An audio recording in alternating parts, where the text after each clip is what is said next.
February 5th, 2019, we are here to interview my Uncle Ned, who was in the Second World War in the 106th Division in Europe. All right, Ned, tell us your name. Ned Eugene Schultz, Where were you born? born in St. Mary's, Ohio, on 31st of May of 1924. Okay. I went into service in March of 44 at Camp. I should have looked at that. Was it in Texas or where was it? It was on north of Indianapolis.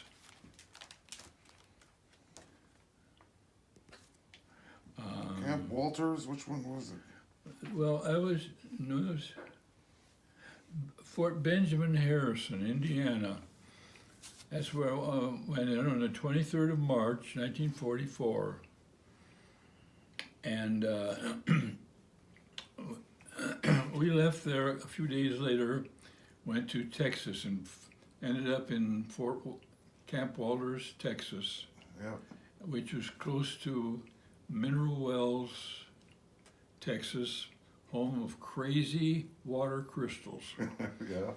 And we used to go there on Saturday night on leave, and you could select a watermelon. They had a big trough of ice and watermelons. For 25 cents, you could pick any watermelon, and it was yours for the night, you know. You could eat the insides out of them. And anyway, we had a great time. Yeah. And we finally left there on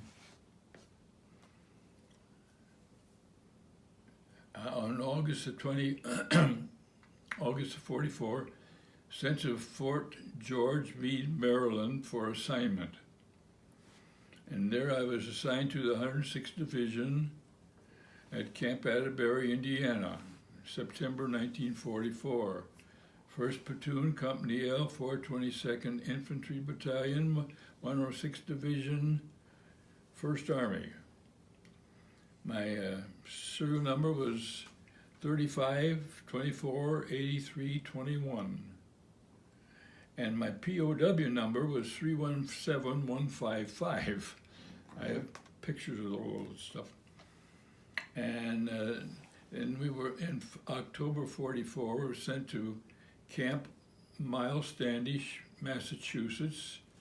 In October 44, boarded the Aquitania in New York Harbor.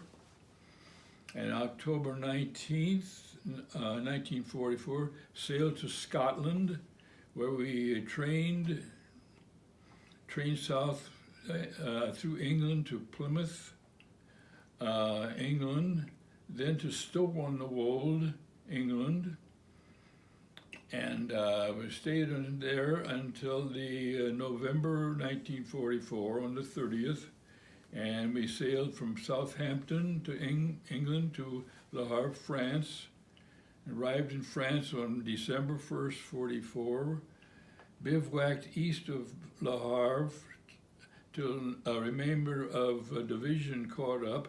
Then by open trucks we traveled north to the Bulge area east of St. Vith and Bastogne, Belgium, and it was cold. I remember. To say the least. And on the 16th of December, 44, Battle of the Bulge commenced. Surrounded and cut off, we tried to rejoin our troops, or any troops, but eventually captured approximately 23rd December 44, but I don't know for sure that. Yeah. And many of us captured, and we were sent to Stalag 4B, and then we were taken to Friedrichshafen, Germany, assigned to a work crew to build a railroad spur off the main railroad line between Berlin and Leipzig. End of March 45, was relieved from work when I was no longer able to work. approximately April 1st of 45, sent to Reichenbach, Germany, and on 18th of April 45, liberated by the 89th Division. And 26th April 45, sent to 43rd 17th General Hospital in Paris, France, and flew to USA as a litter case, arriving 20 May 45 at Cryle General Hospital, West Palm, Ohio, that's in Cleveland, and recuperated home that summer, and then in October 44 sent to Fort Oglethorpe, Georgia for lost service records update. And 29th of 44 returned to Camp Atterbury, Indiana for discharge from service, and the 2nd December discharge from the 7th December 45 December discharged from service from Camp Atterbury, Indiana. And the time we were in this prison camp, in the morning we would fall out. It was dark. I mean, it was cold. You have to remember, it was probably 0 or below. We were out there, lined up. 20 of us went out on the work site, but this was before we had breakfast.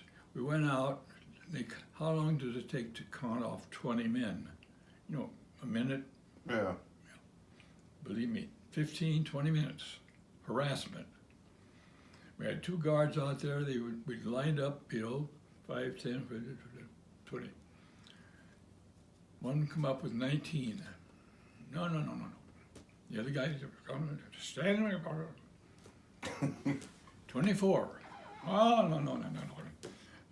18. 21. 20 minutes later, they arrived at, it was 20 of us. The correct number. And then we went in, and we had a little piece of sawdust bread about that big. Sawdust bread. Yes. And we had a little bowl of potato water. That was our breakfast. And then we fell out again, and the same thing. Harassment. Another 20 minutes, we're standing there, they counted us. Okay, we got 20. We marched about 2.5 miles out to the work site. Where was this? In Friedrichshafen. And which was about halfway between Berlin and Leipzig. Okay. So,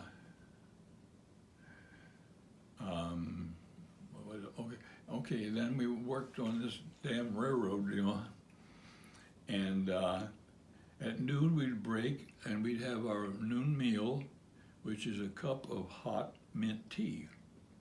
That was it. And we worked in the afternoon, and in the evening we walked back 2.5 miles back to our base camp.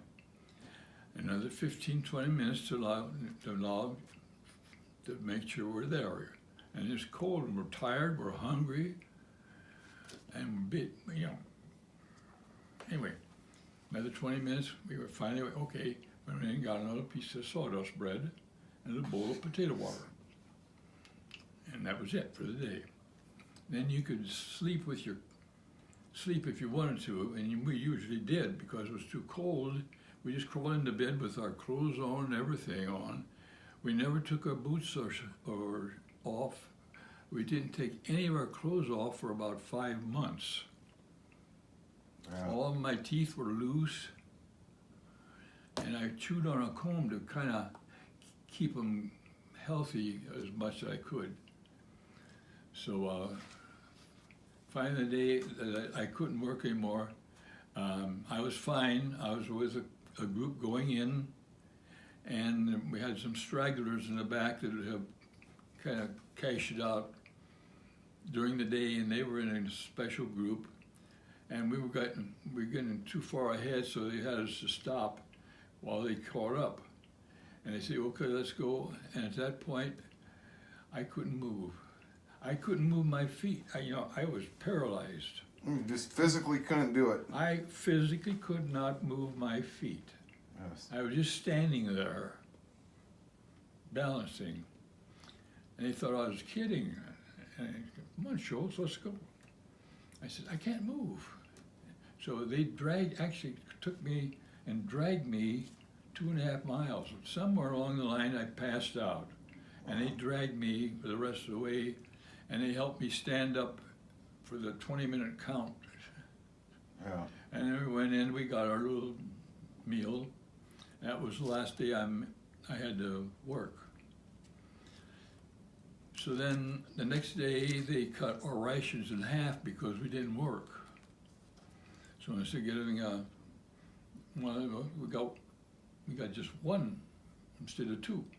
And Yeah. one in a bowl of soup instead of potato water. Actually, it was potato water. There was nothing in it. It was hot water, and that was it. So he cut our rations in half, and then we went to rice. They sent us down to Reichenbach as a rest camp.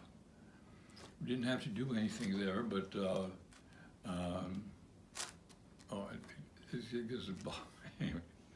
anyway, the Limeys took over there. They had been there a long time. Some had been there from Dunkirk, Yes. way back in 1940. So you're talking about the British, the Limeys? Limeys. Yes.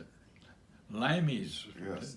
Not British. They were not Lime. They were Limeys. They were Limeys.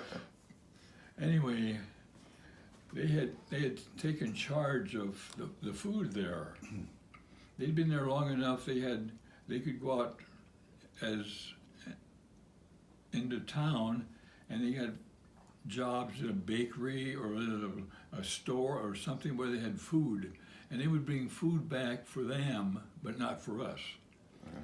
They got food parcels from England, and we didn't get anything like that. And then the Germans gave them some potatoes to make potato soup, water and so anyway, they were in charge of that. And they sent us downstairs, so we got ours down there. They dipped off the top. We got our water, and there was one guy of ours that was so sick one day he didn't go down. He didn't get out of his bed that day, and they didn't know he was there. The Limeys didn't know he was there, and he was watching them make their dinner.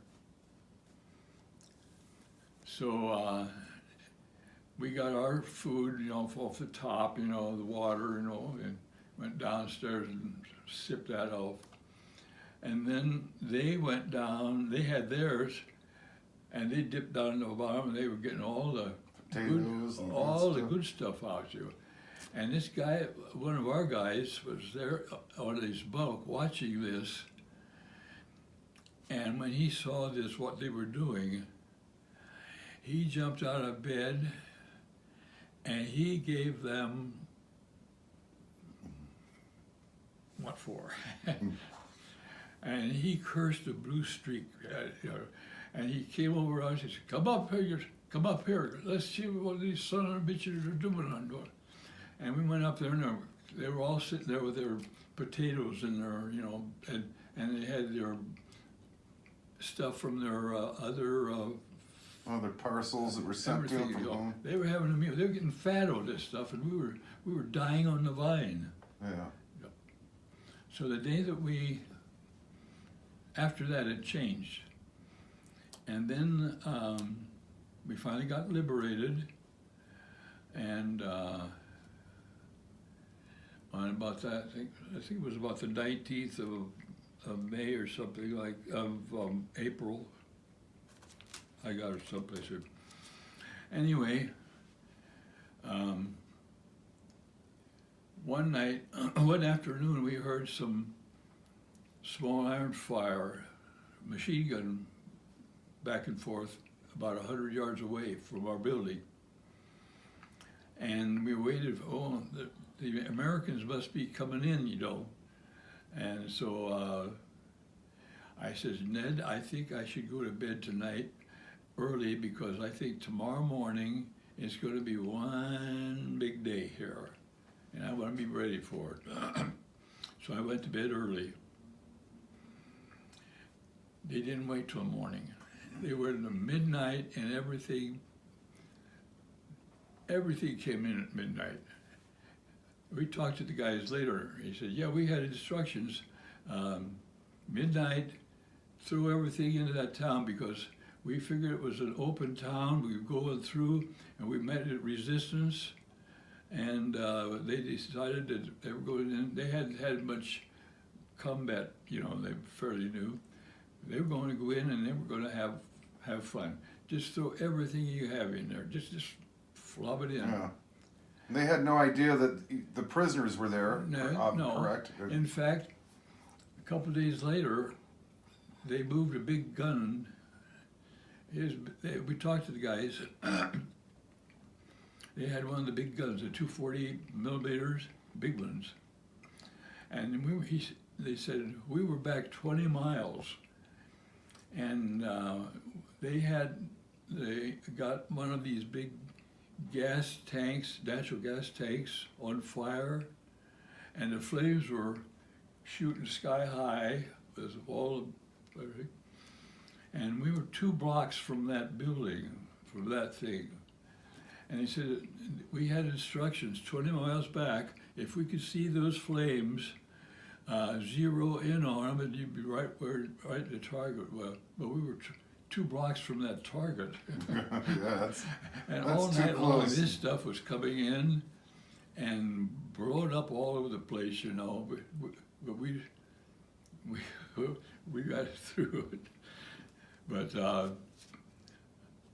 every once in a while, one would land out in the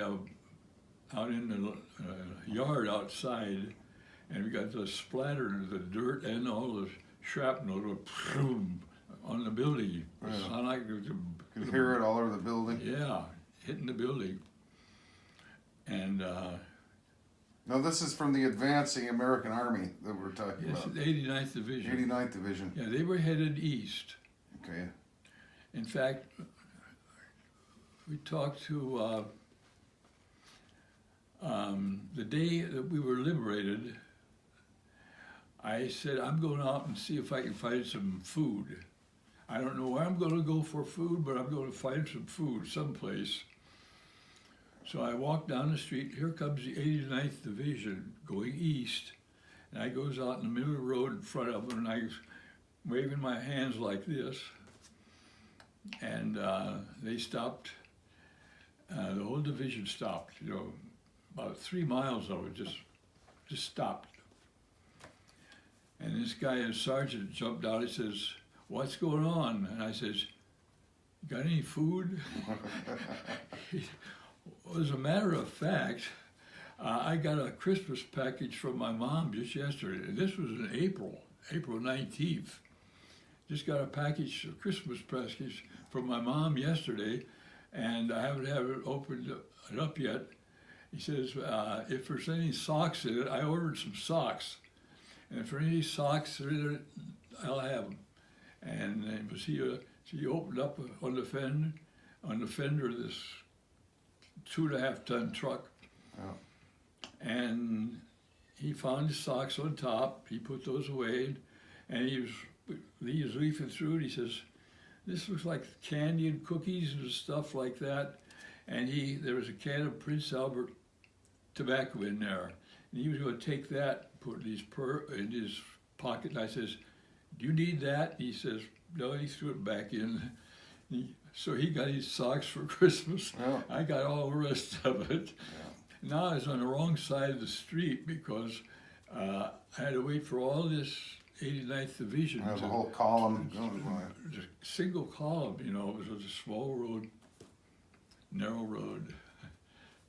And it took about probably an hour for them to get by because they were moving. So there were tanks and GIs, and they were waving at me, and I was waving at them. Now, this was in Reichenbaum, Germany?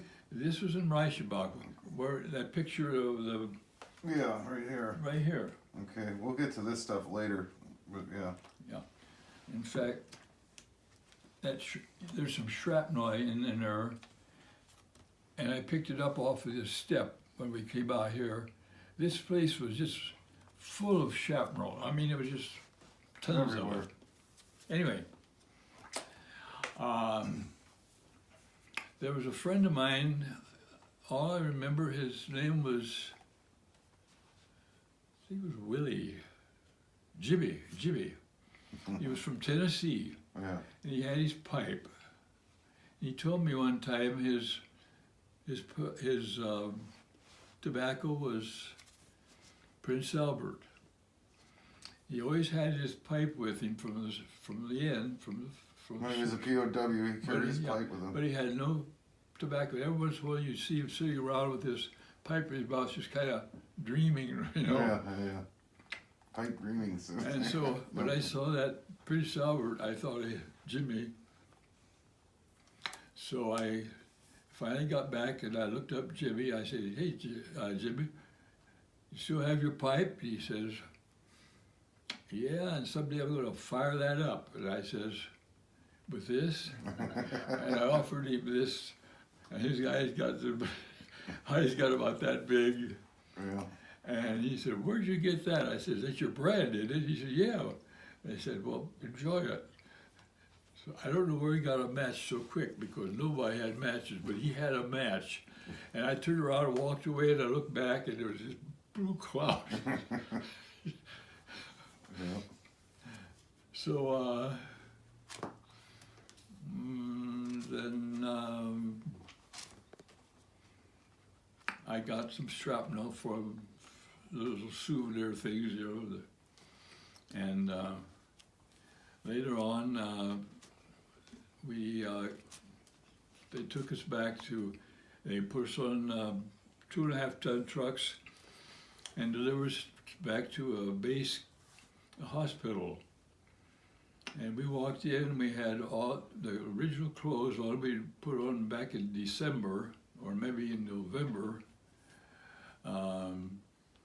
We finally came in with all the dirt. We'd been working on this railroad with, you know, dirt and everything.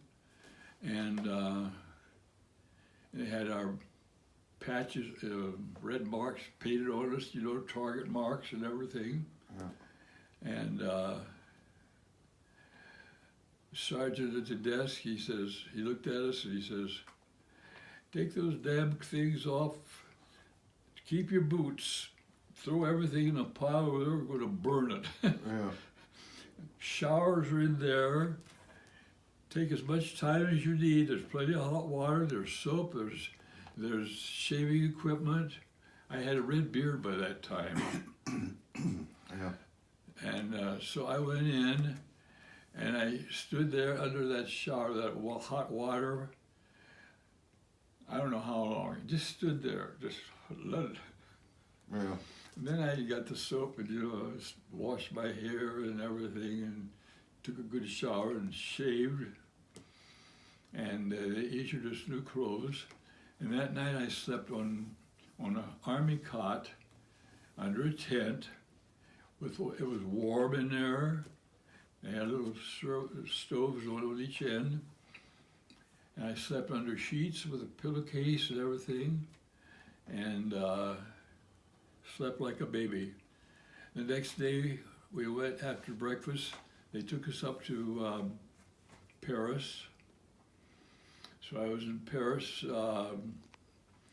One hospital didn't take us because they were full up, so they took us over to an auxiliary hospital close by, and it was only a holding tank for people like us to come in and then go back to the States.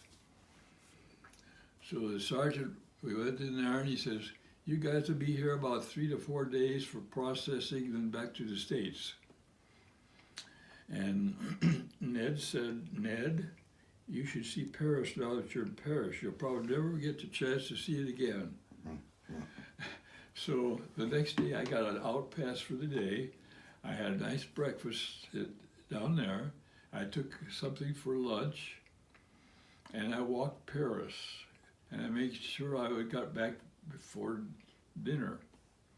The next day I did the same thing. I got to see the Louvre. I went to the Eiffel Tower. I went to the Notre Dame, Napoleon's tomb, the Arc de Triomphe. I saw street scenes, and it was just wonderful. And about 30 days later, I went up to I think it's about time I should be going home now. So I went over to the sergeant, he was still there, checking in. And I said, Sarge, how long do you have to be here before you go home? He says, 3 or 4 days for processing. I says, I've been here a month. He says, 3 or 4 days, you've been there for a month. She said, well, he looked to see where it was. He had his little book there, and then he's flipping pages and back. He finally found me way back there in April or something. And he says, don't go out today. I said, okay, I'll stay in. And about 4 o'clock in the afternoon, 2 corpsmen came in with a stretcher. He says, who's Schultz? And I raised my hand, says, here. He says, get on the stretcher. And I said, I can walk, I'm ambulatory, I can walk. He says, get on the stretcher. Get your little souvenir thing there and get on the stretcher. But I can, on the stretcher. Okay, they carried me out, put me in an ambulance, took me out to the airport, and put me on an evacuation plane that had a bunch of wounded people on. And they put me on a rack up there, and I could see I had one of these little portholes right next to my head so I could look up. And I could see, the last thing I saw when we took off was the Eiffel Tower. It disappeared then in the distance, and we flew all night. We landed in the Azores, the islands, for breakfast. And refueling the plane, we went into the restrooms, and we had breakfast, and we walked around, stretched a little bit, and we were on the ground for an hour. We took off, we refueled the plane and everything, took off. We flew all day and landed in Newfoundland, Ganderfield, Newfoundland. And I wanted to see the Atlantic from that area. It was clouded all the way. I never did see the Atlantic going back. So we same thing, on the plane, we'll be on the ground for an hour, refuel the plane, there's food in there for dinner, there's restrooms, whatever you need, you know. And we took off in an hour. We flew down over Boston, so I saw Boston at night with all the neons, the lights and everything, the boulevards and everything. Didn't see that over there at all. Nothing like that, nothing. And we flew down, we lost an engine, and so we were supposed to land in Mitchell Field in New York. We lost an engine that was closer to, for us to go to LaGuardia or? LaGuardia, yeah. So we landed there, and our ambulance, we were all over Mitchell looking for us. So we had to stay on the plane until they got there, and they took us over there, and finally took us to the hospital there. They had a permanent hospital there, and I got a call from my, they allowed me to call home. So one phone call, I called home, talked to my dad, told him I was back in the States again, and up in New York, and I'd be coming home very shortly, but I don't know just when, but I'd let him know. And his mom there, no, she's up at some meeting someplace. Well, tell her I'm home, I don't know. So he said, by the way, that your girlfriend got married on you. And I said, good. If she couldn't wait, forget her. Yeah, that's right. So The next day was rainy, so we had to stay in. Cleveland Airport was closed out because a storm was going over. But then the following day it was clear. We flew into Cleveland. He took me out to Cryle General Hospital, and we got all kind of tests and stuff like that. And I remember one thing about the chow house. We went through for dinner, lunch, and they had German PWs serving the food. And they were instructed they had mashed potatoes, they give 1 scoop of mashed potatoes per person. The guy ahead of me liked mashed potatoes, I guess, because the guy gave him 1 scoop. He says, "Hit me again. Another scoop, one more. No, you can't do that. No, nine. He says, "God damn it." He grabbed that spoon and he got all of it. He took that spoon, and he did about 4 or 5 spoons. He threw it back. He says, "You son of a bitch. I was over in your country, you wouldn't feed me, and I come to my own country, you won't feed me? You..." Yeah. That guy just stood there. Anyway, I finally I got it. They decided me to go home for 30 days. They said home cooking would be good for you. So That's a lot of weight. Oof. so I went home. My mom says, "Now you stay there, we're going to come up and get you. And we'll go home together." And I said, "Okay." So I waited for him out in a little entrance at the hospital. They walked in. I saw them coming up. And it was my mother, my sister, and my brother's girlfriend at that time. So they came up to me and they were passing me by, and I got right out in front of them, you know.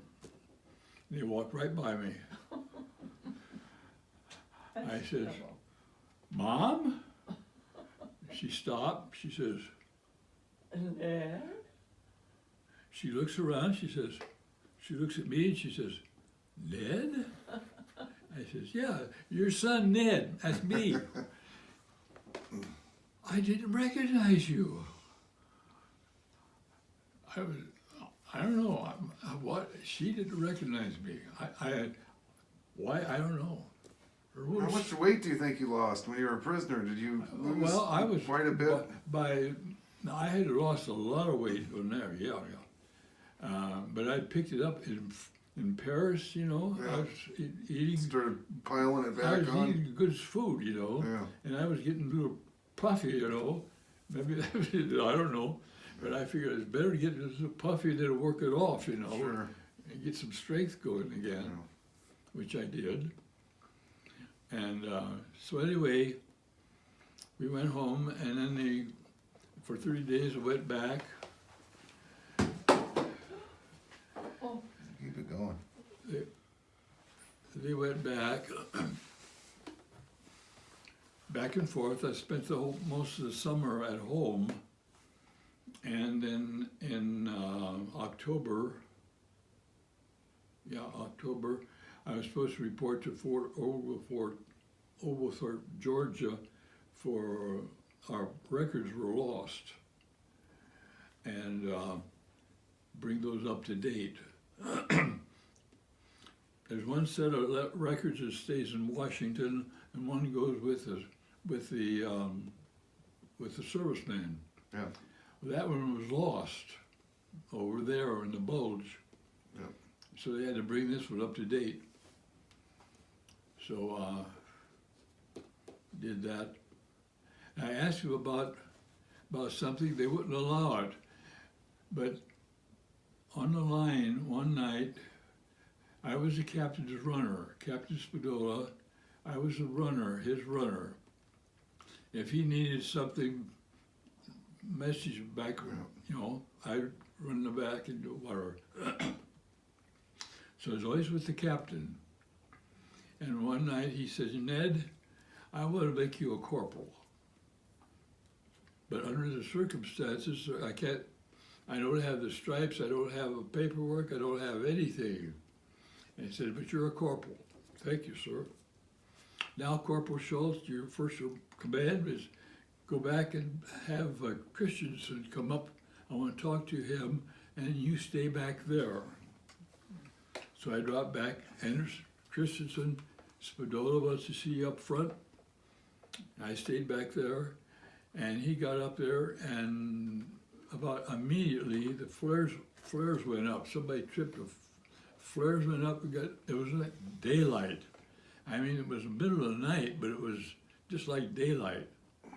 And you freeze in place, you know, you're standing up, walking, you know, all of a sudden you had to freeze whatever you're doing, you know, you walk because they'll pick you up, knock you. Anyway, so they both got killed that night. And I was back there because my instructions were to stay back there. Now, whether this is, maybe the captain do something that I didn't know, I don't know, but life is that way, you know. He got killed, and Christensen got killed. I was safe. I finally got out of there, and then I was on my own for I don't know how many days. Daylight went into the night to day, and back and forth, and it was hard to keep track of days, and you know, I'm not even sure when Christmas was or when New Year's was. All right, we're going to take a break. You want to shut that off?